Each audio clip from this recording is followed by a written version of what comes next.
래퍼 진우 씨의 집. 아, 가사를 쓰고 있었군요. 그런데 뭔가 잘 풀리지 않는 모양입니다.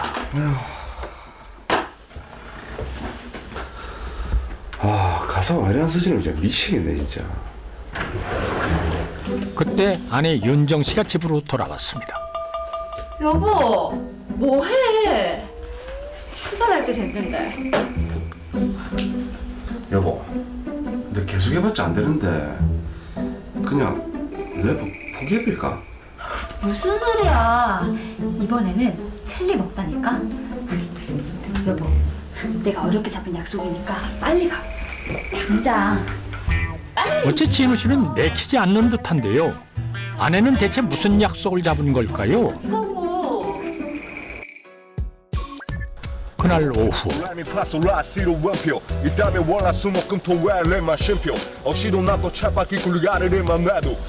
뜻밖의 장소에서 랩을 하고 있는 진우 씨.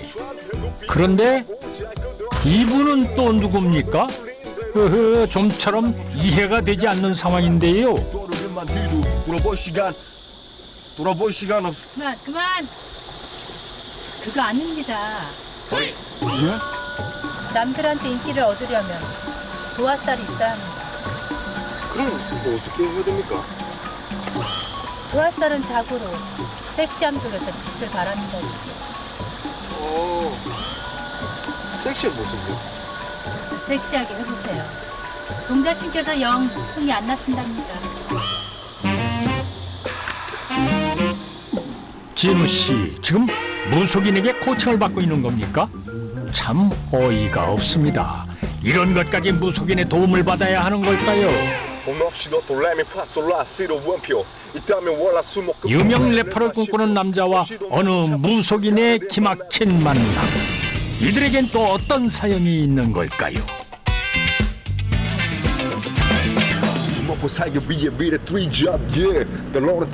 집으로 향하는 길, 진우 씨가 뭔가를 보고 발걸음을 멈춥니다. 아내 윤정 씨가 장모님을 배웅하고 있었는데요. 자, 이번 달 생활비야. 엄마, 역시 고마워. 니네 아버지 회사 사정도 안 좋대. 다음 달부터는 생활비 못 줄 수도 있어. 어? 그럼 우린 어떡해? 오빠. 그랬어. 엄마, 가. 래퍼가 되겠다며 7년째 밥벌이도 못하고 있는 진우 씨. 여보, 우리 진짜 어쩌노? 내가 다 들었다. 내 그냥 래퍼 포기해버리고 취직이나 해볼까? 무슨 소리야? 기운내. 무슨 방법이 있을 거야. 친정에서 받아 쓰는 생활비도 끊기게 생겼는데 윤정 씨는 대체 어쩌려고 이러는 걸까요? 다음 날 무슨 방법이 있을 거라던 윤정 씨가 남편 진우 씨를 이끌고 어딘가를 찾았습니다. 아니, 여긴 점집 아닙니까? 윤정 씨가 생각해낸 방법이란 게 고작 이런 거였군요. 어서 오세요. 그런데 그때 잠깐 실례. 진우 씨를 본 무속인 은하선녀의 반응이 심상치 않습니다. 예상치 못한 상황에 적잖이 당황한 진우 씨 부부. 대체 무슨 일일까요? 잠시 뭔가가 보여서. 제 남편한테요? 역시 어디가 안 좋은 걸까요? 상문이 잔뜩 끼었네. 잡기가 꽉 막고 있는데 잘 될 턱이 있나? 잡기요? 저한테요? 그럼 어떡해요? 이 사람 당장 돈벌이를 해야 하는데. 보자. 신통하게도 진우 씨 부부의 고민을 집어낸 은하선녀. 그럼 취업운이 열리게 제 수굿을 한번 해야겠네. 굿이요? 일주일 후 진우 씨의 애군을 씻어내기 위한 굿판이 벌어졌습니다. 그럴 시간에 일자리를 찾아보는 게 더 낫지 않을까요?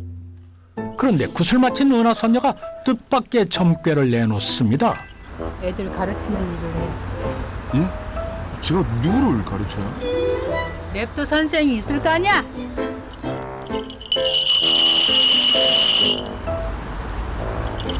동쪽으로 가. 집에서 동쪽으로. 기찻길이 있지? 아, 네, 전철역 있어요. 그곳에 음악 학원 같은 데 가봐.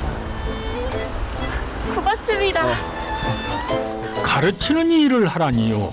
생각지도 못한 무속인의 제안에 진우 씨는 그저 당혹스러울 따름인데요. 다음 날 무속인이 시킨 대로 음악 학원을 찾아가 면접을 본 진우 씨. 그런데 원장의 표정이 좋지 않습니다.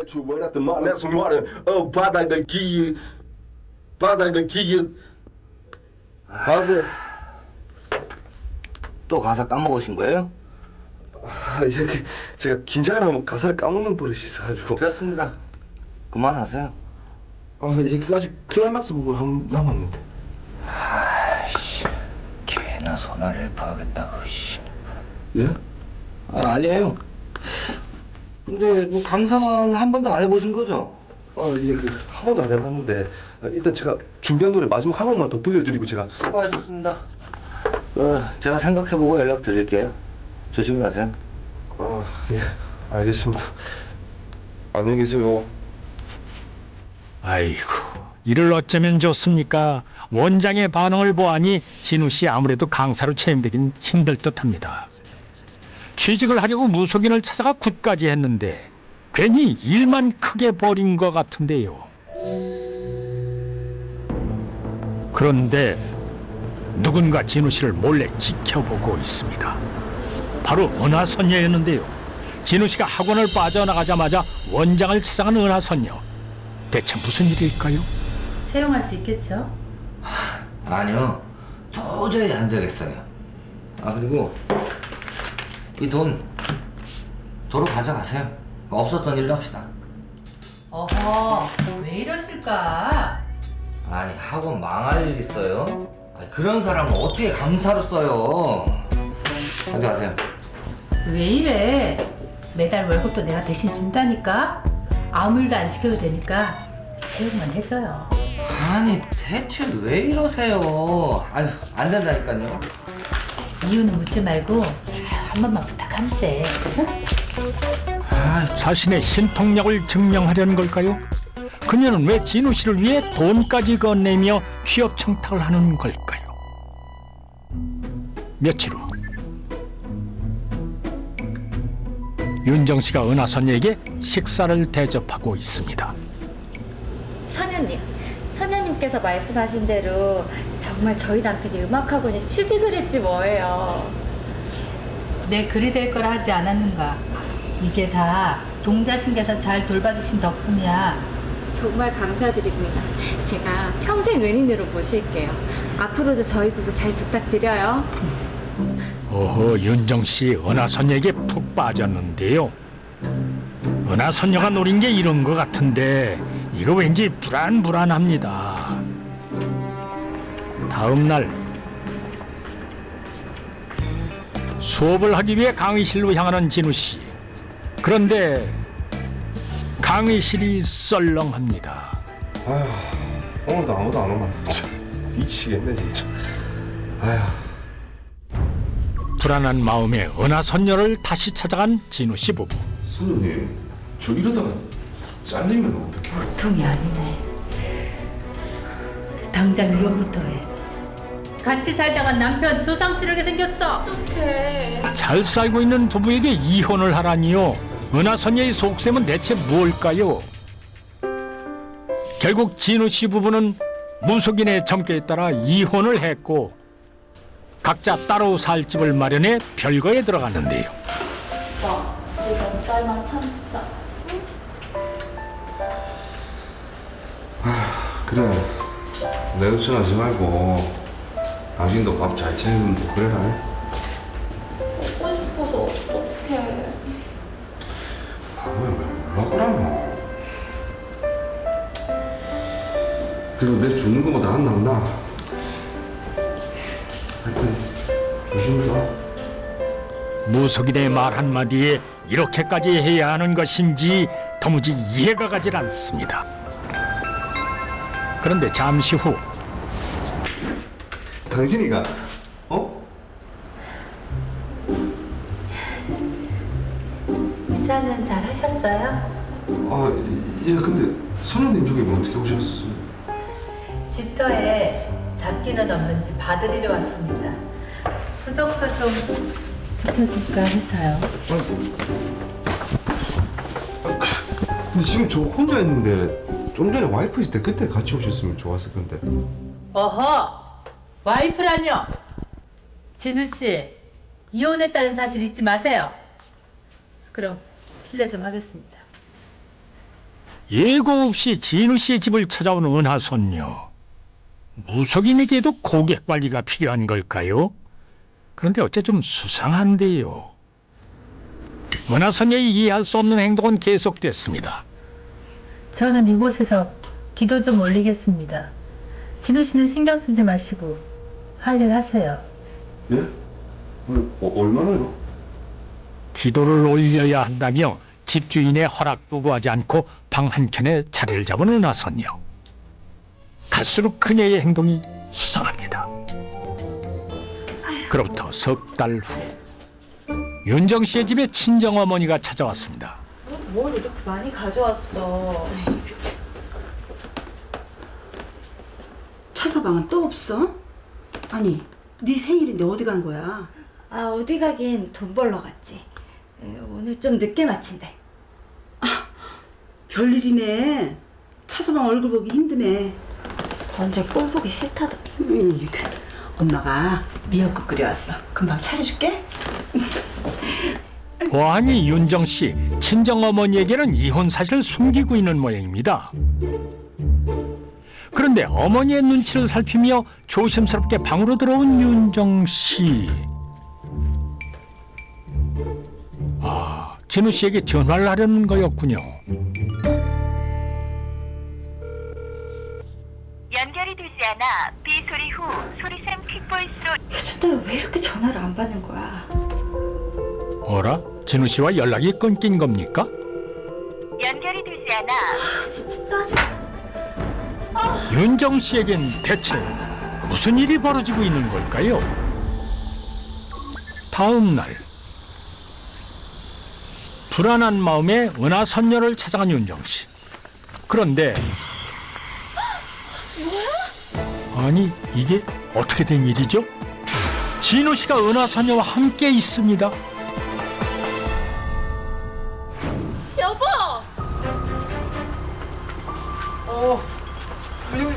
여보. 당신 여기서 뭐 하는 거야? 수면님, 어떻게 된 거예요? 이제 그만 밝힐 때가 된 것 같아. 우리는 부부의 연애를 함께 살아야 해. 그래야 진우 씨 애군을 막 수가 있어. 네? 뭐라고요? 그럼 둘이 지금 같이 살고 있단 거예요? 그거 완전 사기꾼이네. 어허! 뭐마다! 우리는 신령님의 뜻대로 했을 뿐이야! 신령님, 신령님 좋아하네. 아니, 당신도 그래. 어떻게 이딴 여자랑 같이 살 수가 있어? 속을 게 따로 있지. 그러니까 그게 신령님의 명령이라서 나도 어쩔 수 없이 미쳤어. 더러운 놈. 그게 아니고 내만 여보 그게 아니고 내만 들어가봐. 진우 씨, 지금 날 버리고 간다는 거예요? 아 이제 와이프한테 돌아갈래요. 이거 좀 나아요 좀. 진우 씨! 여보. 아니 지금 뭘 하려는 거죠? 내만 좀 들어봐. 진우 씨가 정신을 잃고 쓰러졌습니다. 잠시 후 진우 씨를 차에 태우고 은하선녀가 어딘가로 향하는데요. 다행히 진우 씨가 정신을 차렸습니다. 그런데 은하선녀는 대체 어쩌자고 이러는 걸까요? 이거는 또 어디 볼까? 진우 씨, 우리는 부부로 같이 살아야 돼요. 그렇지 않으면 실령 천벌받아요. 아 이제 그만 좀 해요. 근데 선생님 말 못 믿겠어요 진짜. 이렇게 버림받느니 차라리 죽어버릴 거예요. 갑자기 차를 세우는 은하선녀. 멀쩡한 부부를 이혼시키고 남의 남자를 가로챈 것도 기가 막힐 노릇인데 이제 물에 빠져 죽겠다고 협박까지 합니다. 선생님. 이거 놓으라고. 아 진짜 왜 이럽니까? 내가 죽어버리면 되는 거잖아요. 좀 진정 좀 하세요. 이런다고 해결될 문제가 아니다 아닙니까? 내가 진우 씨 아이까지 가졌는데 나한테 어떻게 이럴 수가 있어요? 아니, 진우 씨 아이를 가졌다고요? 이건 또 무슨 소리입니까? 나 때문이니까 내가 없어지면 되겠네. 이거 나요. 아이. 아이. 선생님. 은하선녀의 극단적인 행동에 죽음을 무릅쓰고 구조에 나선 진우 씨.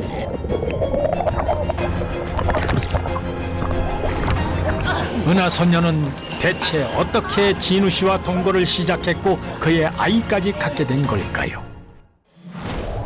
이야기는 5개월 전 진우 씨 부부가 은하선녀의 신당을 처음 찾았던 그때로 돌아갑니다. 어서 오세요. 진우 씨를 본 은하선녀의 표정이 이상했던 거 기억하시죠? 이렇게 가슴 뛰지. 이게 뭐지? 선녀님, 이분 낮에 온 손님 아니에요? 사실 은하선녀는 진우 씨에게 첫눈에 반했습니다. 무속인이란 이유로 연애 한번 제대로 못 해본 그녀는 진우 씨를 빼앗기 위해 계략을 꾸미기 시작하는데요. 먼저 자신의 신통력을 보여주기 위해 음악학원에 뒷돈을 주어서 진우 씨를 취직시켰습니다. 부부 사이에 아이가 생기면 남편이 바람을 피워. 바람이요? 잠자리를 멀리하고 굿으로 풀어줘야겠네. 진우 씨 부부가 자신을 믿기 시작하자 구슬해야 한다며 수차례에 걸쳐 1억 원이 넘는 돈을 뜯어냈고 진우 씨 부부를 갈라놓기 위한 거짓 첨계를 내놓았습니다. 남편 잡아먹는 공방살에 제대로 끼었어. 남편 살리려면 당장 이혼부터 해. 하지만 진우 씨 부부는 은하선녀의 계략을 전혀 눈치채지 못했습니다. 당신이가 이사는 잘 하셨어요? 예. 이혼 후 진우 씨가 혼자 살게 되자 은하선녀는 기도를 올려준다는 핑계를 대며 진우 씨 집에 수시로 드나들었습니다. 기도만으로는 힘들겠어요. 예? 사실 우리가 전생에 부부였습니다. 한 집에 살아야 진우 씨의 애군을 막을 수 있습니다. 예? 같이 살아야 된다고요? 그래야 진우 씨도 죽음을 면하고 원하는 바를 성취할 수 있습니다. 그러면 저도 안 죽고 래퍼도 될 수 있는 거죠? 그럼요. 전생의 인연으로 제가 한을 풀어드리겠습니다. 은하선녀의 신통력을 맹신했던 진우 씨는 결국 그녀의 거짓 점괘에 따라 동거를 시작했던 것입니다. 그런데 이 무속인의 행동은 갈수록 도를 넘어가더니 결국은 씨의 아이를 갖게 되는 상황까지 만들게 됩니다. 이 같은 사실이 발각이 되자 무속인은 태아와 함께 죽겠다고 자해를 하고 결국 유산까지 하게 됩니다. 신의 뜻을 빙자해서 고객의 남편과 동거를 하고 지속적으로 굿을 요구해서 1억 원이 넘는 돈을 받아낸 무속인의 행위에 대해서 결국 법의 심판을 받게 됐는데요. 무속인은 이로 인한 피해자들의 정신적, 재산적인 손해가 막대하고 그리고 정통적인 무속신앙의 범위를 벗어난 혐의에 대해 사기죄와 협박죄가 적용되어 실형 1년 6월을 선고받게 됩니다. 이거 나 뭐하는 짓이야? 이거 놓으라니까? 감히 나를 어디로 끌고 가는 거야? 난 신령님 뜻대로 했을 뿐이라고. 내가 무엇을 잘못했다고? 참나, 끝까지 쇼하고 있네. 너 같은 사기꾼은 콩밥도 먹어봐야 정신 차리지! 여보, 내가 한 번 봐도 나도 저 여자한테 당한 거라니까. 당신도 똑같아. 여보, 그게 아니고. 진우 씨. 거짓점괘로 협박을 하고 사랑을 얻으려 했던 무속인. 무속인의 잘못된 사랑과 부부의 어리석은 믿음은 결국 모두에게 지울 수 없는 상처를 남기고 말았습니다.